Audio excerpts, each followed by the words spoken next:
आइए भक्ति में रत होते हुए प्रभु का नाम। रज राम राम राम सीताराम राम राम राजा राम राम राम सीताराम राम राम राजा राम राम राम सीताराम राम राम राजा राम राम राम सीताराम राम राम सीताराम राम राम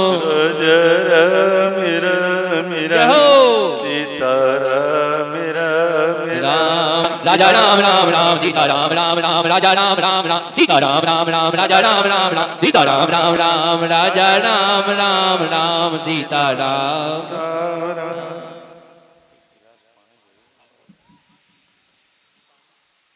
बड़ी ही सुंदर चर्चा आपके बीच में श्रीमद् भागवत महापुराण की चल रही है। देखो, एक यज्ञ नहीं है, आपके यहाँ 3 यज्ञ और प्राण प्रतिष्ठा हो रही है। आप कहोगे महाराज 3 यज्ञ कौन से हो रहे हैं? देखो, ये श्रीमद् भागवत महापुराण भी यज्ञ है। ये ज्ञान यज्ञ है, ज्ञान यज्ञ। जो यहां से कथा की आहुति छोड़ी जा रही है वो कर्ण कुहरों के द्वारा आपके अंदर जा रही है। और एक यज्ञ वो हो रहा है जिसमें 33 कोटि देवताओं का आवाहन किया जाता है, पूजन किया जाता है, फिर उनको साकल्या के रूप में भोजन दिया जाता है, संतुष्टि होती है देवताओं की। वो यज्ञ हो रहा है हवन यज्ञ। और तीसरा यज्ञ है भोजन यज्ञ। भोजन, ये भोजन रूपी साकल्या मुख रूपी हवन कुंडी में छोड़ा जा रहा है और जठराग्नि से भस्म कर रही है, वो भी यज्ञ हो रहा है। इसलिए आपके यहाँ एक यज्ञ नहीं 3 यज्ञ चल रहे हैं। और चौथा कार्यक्रम है श्री हनुमान जी महाराज की प्राण प्रतिष्ठा। प्राण प्रतिष्ठा माने प्राण डाले जा रहे हैं। हमारे आपकी भी प्राण प्रतिष्ठा हुई है। हमारे आपके शरीर की प्राण प्रतिष्ठा किसने की? भगवान ने। वो केवल भगवान में शक्ति है। ये जो हमारे आपके शरीर की प्राण प्रतिष्ठा भगवान ने की है। और भगवान की प्राण प्रतिष्ठा की ये विशेषता है कि वो चलती फिरती खाती बोलती सब कार्य करती है। लेकिन एक प्राण प्रतिष्ठा मूर्ति की जाती है, वो विद्वान करते हैं। वेद मंत्रों के द्वारा मूर्ति में प्राण डाले जाते हैं। प्राण तो वो प्राण प्रतिष्ठा मूर्ति की होती है। जैसे हम और आप भी बिना भोजन के नहीं रह सकते। भोजन नहीं मिलेगा, शरीर कमजोर हो जाएगा और शरीर चल नहीं पाएगा। इसी प्रकार मूर्ति की प्राण प्रतिष्ठा हो जाने के बाद मूर्ति को भी भोजन मिलना चाहिए, तभी उनमें प्राण रहते हैं। इसलिए नित्य नेम से भोग लगता है। देखो, जीवन में यज्ञ जरूरी है और यज्ञ कोई साधारण चीज नहीं है। यज्ञ बड़ी विशाल चीज है। यज्ञ हर कोई नहीं कर सकता।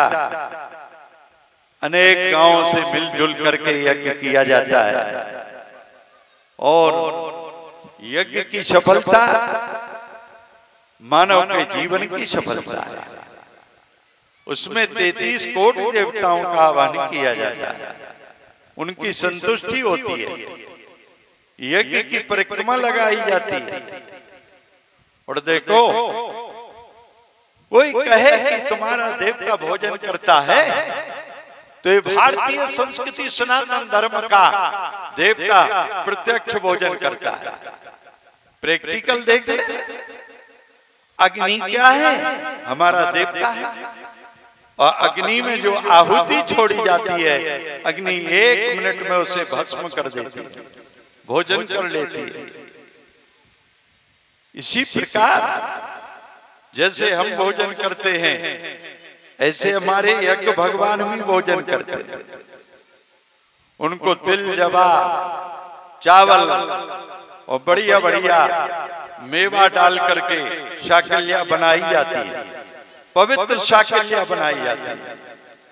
देखा जाता है कि इसमें कहीं से कीड़ा मकोड़ा न चला जाए, साफ की जाती है, धोई जाती है, सुखाई जाती है और उसे अच्छी तरह से देख करके फिर बढ़िया शाकल्या बना करके घी डाला जाता है, मेवा डाले जाते हैं और बढ़िया फिर भगवान को, देवताओं को अर्पित किया जाता है। यज्ञ सफल हो जाने पर पूरा क्षेत्र धन धान्य से पूर्ण हो जाता है। क्यों यज्ञ क्यों किया जाता है? यज्ञ इसलिए किया जाता है कि यज्ञ से मानसून बनता है, मेघ उठते हैं, मेघ यज्ञ से वर्षा होती है और यज्ञ से वर्षा होती है और वर्षा से अन्न पैदा होता है, अन्न जिससे हमारा आपका भोजन चलता है। इसलिए जीवन में यज्ञ जरूरी है। यज्ञ नहीं होंगे तो मानसून नहीं उठेगा, मानसून नहीं उठेगा, वर्षा नहीं होगी, वर्षा नहीं होगी तो अन्न पैदा नहीं होगा। और देखो यज्ञ कभी किसी का खाता नहीं है, यज्ञ तो देता है। कैसे देता है? जैसे जमीन देती है। हम जमीन में बीज बोते हैं और वो बीज तो नष्ट हो जाता है, कीमती बीज लाते हैं, बढ़िया सा बीज लाते हैं, लेकिन बीज बोते हैं वो तो बीज नष्ट हो जाता है, उसमें से एक वृक्ष निकलता है और एक दाने का सैकड़ों दाने करके हमको देता है। धरती हमारा बीज खाती नहीं, और धरती यदि बीज खाने लगे तो कोई बोएगा नहीं। कोई बोएगा? काहे को बोएगा? जिस प्रकार धरती बीज नहीं खाती, इसी प्रकार यज्ञ किसी का पैसा खाता नहीं है। जैसे धरती माँ हमको 1 बोरा का 10 बोरा देता है, 10 क्विंटल देता है, इसी प्रकार यज्ञ में दिया हुआ पैसा 1000 गुना, लाख गुना करके यज्ञ तुम्हें वापिस कर देता है। यज्ञ भगवान साक्षात लक्ष्मी नारायण, यज्ञ साक्षात भगवान है और लक्ष्मी नारायण है। बोलो उसे लक्ष्मी की क्या जरूरत? वो तो लक्ष्मी पति है। इसलिए यज्ञ जीवन में जरूरी होता है। यज्ञ की परिक्रमा लोग लगाते हैं, लेकिन आज का पढ़ा लिखा व्यक्ति कहता है कि चक्कर लगा रहा है, वो चक्कर समझता है। मैंने उससे कहा एक बात बताओ, तुम्हारे जीवन में तुम्हारी शादी हुई? बोले हाँ। उसमें भी कोई चक्कर लगवाए? उसने कहा हाँ, उसमें 7 चक्कर लगवाए, शादी में 7 चक्कर लगवाए। तुमने 7 चक्कर शादी में लगाए तो फिर जीवन भर चक्कर लगाना पड़ता है, जीवन भर उसी में लगे रहते हो। अरे उन 7 चक्करों से छूटना है। और पता है 84 लाख योनियों के चक्कर लगा करके आए हो, मानो कोई साधारणता से नहीं बने गए हो। पहले कीड़े मकोड़े बने हो, फिर पक्षी बने हो, फिर जानवर बने हो। इस प्रकार 84 लाख योनियों के चक्कर लगा लगा करके थक करके जब तुम मजबूर हो गए हो तो परमात्मा को दया आ गई। परमात्मा को दया आ गई और परमात्मा ने सोचा चलो इसे एक बार मानव बना दो। इसलिए उद्धार करने के लिए वो मानव ही है जो कथा सुन सकता है, जो अपना उद्धार कर सकता है, जो अपना परलोक संवार सकता है। कोई कीड़ा मकोड़ा पक्षी जानवर अपना उद्धार नहीं कर सकता। वो तो एक जेल और कैद की तरह भोग रहा, वो भोग योनि है, लेकिन मानव भोग योनि नहीं है प्यारे। मानव भोग योनि नहीं है। तुम भोग भोगने के लिए मानव बनकर नहीं आए। भोग तो पशु भोगता है, पक्षी भोगता है, कीड़े मकोड़े भोगते हैं, लेकिन तुम भोग योनि में नहीं हो। तुम किस योनि में हो? अरे तुम तो योग योनि में हो। तुम योग करने के लिए आए हो। तुम उस परमात्मा को प्राप्त करने के लिए आए हो। इस मानव शरीर से परमात्मा मिलता है, नर से नारायण मिलता है। वो मनुष्य ही है जो वेदों की कथा सुन सकता है। वो मनुष्य ही है जो पुराणों की कथा सुन सकता है। 4 वेद, 6 शास्त्रों, 18 पुराण, 18 उपपुराण, श्रीमद् भागवत, गीता, रामचरितमानस, ये किस लिए बनाए और किसके लिए बनाए? ये केवल मानव के लिए है, केवल मानव के लिए है प्यारे। और केवल मानव सुन सकता है और इनको सुन करके मानव अपना परलोक संवार सकता है। परलोक, इसलिए ये मानव के लिए है। और भगवान ने बड़ी कृपा की है। बाबा जी ने लिखा है, कबहु की करुणा नर देही, देती सो बिनु हेतु सने। और कैसे हो? बोले बड़े भाग मानुष तनु पावा, सुर दुर्लभ सदगंधनि गावा। ये देवताओं को भी दुर्लभ है। देवता स्वर्ग में रहते हैं, फिर भी याचना करते रहते हैं कि हमको मनुष्य बनाना, हमको मनुष्य बनाना। किसी ने कहा तुम तो देवता बन गए हो, अब मनुष्य बनना क्यों चाहते हो? क्यों बनना चाहते हो? यहाँ तो मनुष्य दुखी भी दिखाई देता है। बोला, एक रिक्शा चलाने वाले से पूछो तुम बड़े भाग्यशाली हो, वो कहेगा कि भाग्यशाली हूं। एक फावड़ा चलाने वाले से पूछो कि तुम बड़े भाग्यशाली हो। एक मूंगफली बेचने वाले से पूछो कि तुम बड़े भाग्यशाली हो, वो अपने को भाग्यशाली नहीं मानता। फिर देवता क्यों याचना करते हैं कि हमको मनुष्य बना दो? देवता कोई फावड़ा चलाने के लिए नहीं, कोई रिक्शा चलाने के लिए नहीं, कोई मूंगफली बेचने के लिए नहीं। देवता मनुष्य इसलिए बन रहे हैं कि मैं मनुष्य बन करके प्रहलाद कैसी भक्ति करूंगा, ध्रुव कैसी भक्ति करूंगा, नरसी कैसी भक्ति करूंगा, नामदेव कैसी भक्ति करूंगा, चेतन महाप्रभु कैसी भक्ति करूंगा, गोस्वामी तुलसीदास कैसी भक्ति करूंगा, सूरदास कैसी भक्ति करूंगा, मीरा कैसी भक्ति करूंगा, और उस भक्ति को करके परमात्मा को प्राप्त कर लूंगा। भक्ति में वो शक्ति है जो परमात्मा मिलता है। अगर परमात्मा मिला है तो केवल मनुष्य को मिला है, भक्त को मिला है। इसलिए देवता भी मनुष्य बनना चाहते हैं और भक्त बनना चाहते हैं। इसलिए तो संसार में आकर के व्यक्ति घर मकान दुकान जमीन जायदाद छोड़ देता है और सबका त्याग करके केवल परमात्मा के पीछे पड़ जाता है। परमात्मा के पीछे संत बन जाता है, परमात्मा के पीछे भक्त बन जाता है, परमात्मा की टेर लगाता है। रातों दिन जैसे पपीहा चिल्लाता रहता है स्वाति नक्षत्र के जल के लिए, इसी प्रकार संत बन करके उस पपीहा की तरह उस परमात्मा को पुकारता रहता है, ए मेरे परमात्मा जो तुम मुझसे छूट गए हो मुझे प्राप्त करो। आत्मा को परमात्मा की प्राप्ति कराता है। प्यारे, मैंने कहा ये यज्ञ के चक्कर लगा लो, तुम्हारे जीवन के 7 चक्कर छूट जाएंगे। और तुमने यदि यज्ञ की परिक्रमा कर ली तो 33 कोट देवताओं की परिक्रमा कर ली, और 33 कोट देवताओं की परिक्रमा कर ली तो तुम्हारे 84 लाख योनियों के चक्करों से बच जाओगे। फिर या तो तुम्हें देव बना दिया जाएगा या तुम्हें फिर मनुष्य बना दिया जाएगा। और चांस दिया जाएगा। इसलिए परमात्मा की प्राप्ति के लिए ये यज्ञ किए जाते हैं, इससे परमात्मा प्राप्त होता है।